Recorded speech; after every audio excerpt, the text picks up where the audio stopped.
उत्तराखंड के कैबिनेट मंत्री प्रेमचंद अग्रवाल ने आज विधानसभा बैकडोर नौकरी भर्ती देने मामले में मीडिया से बातचीत करते हुए अपना पक्ष रखा।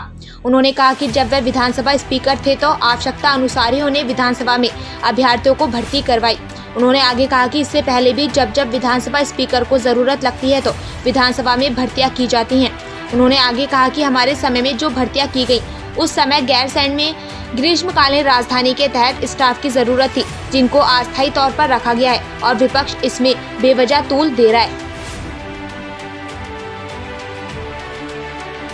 ये 72 लोग रखने की ऐसी क्या जरूरत थी? उत्तर प्रदेश की विधानसभा हमसे कई गुना बड़ी है, उनकी संख्या कार्मिकों की हमसे कम है, हमारी इतनी ज़्यादा है। आपने कहा ये तदर्थ हैं, इनको पहले दिन से सारी सुविधाएं मिल रही हैं।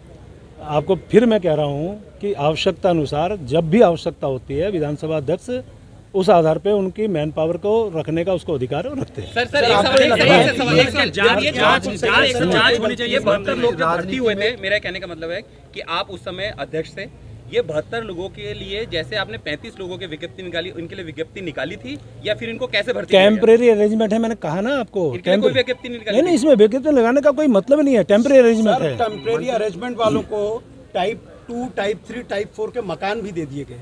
नहीं, वो मुझे जानकारी नहीं है। तो उसकी मुझे जानकारी विधानसभा में उसकी जांच की आवश्यकता है, क्या जांच होनी चाहिए? देखिए, मैंने क्या कहा, सब नियमानुसार हुआ है, तो अब जांच का विषय कहाँ से आता है? नियमानुसार किया है, टेम्परेरी अरेंजमेंट है, आवश्यकता जब पड़ती किया जाता है। हमारे यहाँ गैरसैंण को ग्रीष्मकालीन राजधानी घोषित किया गया थी, वहाँ मैन पावर की आवश्यकता है, तो क्या करेंगे हम? एग्जाम का वेट करेंगे? आवश्यकता पड़ेगी करेंगे ना, अधिकांश लोग वहाँ पे हैं। सर, उसमें ये भी कहा जा रहा है कि आपके पीआरओ और आपके भी कई करीबी लोगों के संबंधी। अरे भाई मैंने ये नहीं कहा कि कोई नहीं है ना, लेकिन सब नियमानुसार हुआ है बस। मंत्री जी, सचिव की नियुक्ति आपको गलत नहीं लगती है? एक साल में 3 प्रमोशन मिल जाते हैं। नवंबर 2021 तक वो डिप्टी सेक्रेटरी थे शोध के, ठीक है। दिसंबर में वो एडिशनल भी हो जाते हैं, जॉइंट भी हो जाते हैं, सचिव भी हो जाते हैं। ठीक है, शिथिलता अधिकार है अध्यक्ष विधानसभा को, शिथिलता का अधिकार के नाते उनको दिया है। फाइनेंस कंट्रोलर क्यों नहीं रखा सर जब शासन ने भेजा था? वो विधानसभा से पूछिए। मंत्री जी, राजनीति में सुनिए तो राजनीति में नैतिकता एक बड़ी चीज होती है। ऐसी नैतिकता आपको लगता है कि मंत्रियों या उनकी जगह सीधे रूप से आप लोग भर्ती करते हैं, स्वच्छ रूप से भर्ती? भैया, मैंने फिर कहा नियमानुसार भर्ती हुई है, तो बार एक ही सवाल का जवाब क्या है? समर्थन करेंगे आप? ये कांग्रेस के जमाने की भर्तियां ये नियमानुसार भर्ती हुई है और निश्चित रूप से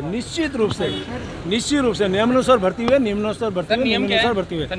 नियमानुसार ये है ना कि यदि आपको आवश्यकता पड़ती है तो आप उनको अपने तरीके से जो उसकी योग्यता उसके आधार पर निकालने की जरूरत पड़ती है। विज्ञप्ति निकाली है, जिसका एग्जाम कराया गया है वो तो भर्ती हुए नहीं, तो वो एग्जाम हाई कोर्ट में लंबित है ना। कहाँ से भर्ती हुए सर? भर्ती मैंने कहा ना, टेम्परेरी अरेंजमेंट नहीं है, वो अलग विषय है। उन्होंने आगे बताया कि 21 सालों में पहली बार ऐसा हुआ है जब सभी भर्तियों को आयोग के माध्यम से करवाया गया, और अगर कोई किसी कारणवश कोर्ट जाता है तो इसमें सरकार का कोई हस्तक्षेप नहीं होता, लेकिन हर भर्ती में पारदर्शिता को पूरी तरह रखा गया। नहीं, मैंने कब कहा उन्होंने भ्रष्टाचार किया? आपने कहा पहली बार नहीं हुआ है, तो यही कहा ना मैंने, भ्रष्टाचार तो नहीं कहा ना। आप अपने मुंह से निकालेंगे शब्दों के भ्रष्टाचार हुआ, भ्रष्टाचार बताइए कौन सा भ्रष्टाचार हुआ? 72 लोगों में नहीं रखा गया ना, कौन सा भ्रष्टाचार है बताइए ना। मंत्रियों के पीआर बिल्कुल रखे गए, आप बताइए ना कौन सा भ्रष्टाचार से रखे गए? तो ये मैंने कहा ना, नियमानुसार आप जानकारी लीजिए। 27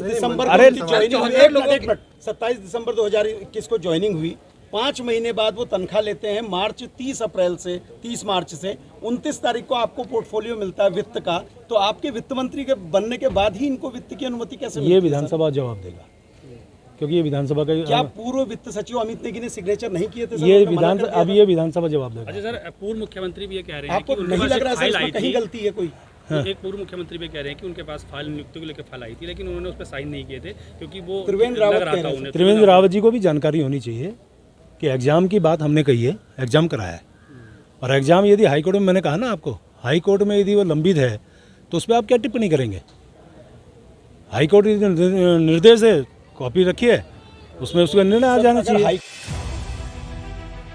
वहीं कांग्रेस पर आरोप लगाते हुए उन्होंने कहा कि कांग्रेस उन पर बेबुनियाद आरोप लगा रही है, और कांग्रेस अपने गिरेबान में झांक कर देखिए कि उनके कार्यकाल में विधानसभा स्पीकर द्वारा कितने लोगों को अवैध रूप से नौकरी में लगाया गया।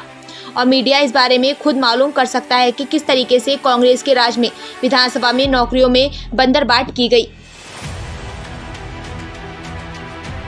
कांग्रेस का मामला है कि बहुत करीबी लोगों को उसमें भर्ती कराया गया है। आप विधानसभा अध्यक्ष थे उस पर, क्या आप कहेंगे उस पर? देखिए, जो भी नियुक्ति वहाँ पे की गई, एक तो ये स्पष्ट कर दूं कि वो एक टेम्परेरी अरेंजमेंट है, दूसरा वो नियमानुसार हुई है। अब उसमें अपनों की पराये की ये बात मेरी समझ में क्यों कह रहे हैं।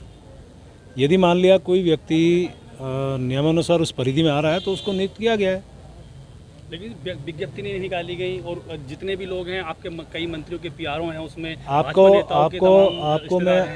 एक जानकारी दे दूं, ये पहली बार हुआ ऐसा नहीं है। आज से पहले भी हुआ, 2002 से विधानसभा गठित है, तब से लेकर आज तक हुआ है, पहली बात। दूसरी बात यह है कि आवश्यकता अनुसार यदि जब किसी माननीय अध्यक्ष को लगता है कि उसमें मैन पावर की आवश्यकता है तो वो नियुक्त करता है, उसी आधार पे इस बार भी हुआ। और विज्ञप्ति की जहाँ तक बात कर रहे हैं, 21 साल के इतिहास में पहली बार उत्तराखंड की विधानसभा में एग्ज़ाम कराया गया। लेकिन भर्ती तो नहीं हुई। अभी आप सुन तो लीजिए भाई साहब, यदि आप ही को जवाब सवाल करने से मेरे से क्यों पूछ रहे हो। मैं ये कह रहा हूँ कि पहली बार उत्तराखंड के इतिहास में एग्ज़ाम हुआ है, बाकायदा उसका जो 8000 के लगभग हमारे अभ्यर्थी थे, उनके एग्ज़ाम होने के बाद मुझे जो जानकारी मिल रही है, शायद कोई व्यक्ति हाई कोर्ट गया है, हाई कोर्ट के कारण वो विषय रुका है। वो प्रश्न पत्र जिन्होंने हल किए हैं वो बाकायदा स्ट्रांग रूम में हैं अभी, तो इसलिए उस पर हम कोई टिप्पणी नहीं कर सकते क्योंकि हाई कोर्ट का मामला है। तो ये पहली बार हुआ है। मंत्री जी, आपने कहा कि इससे पहले भी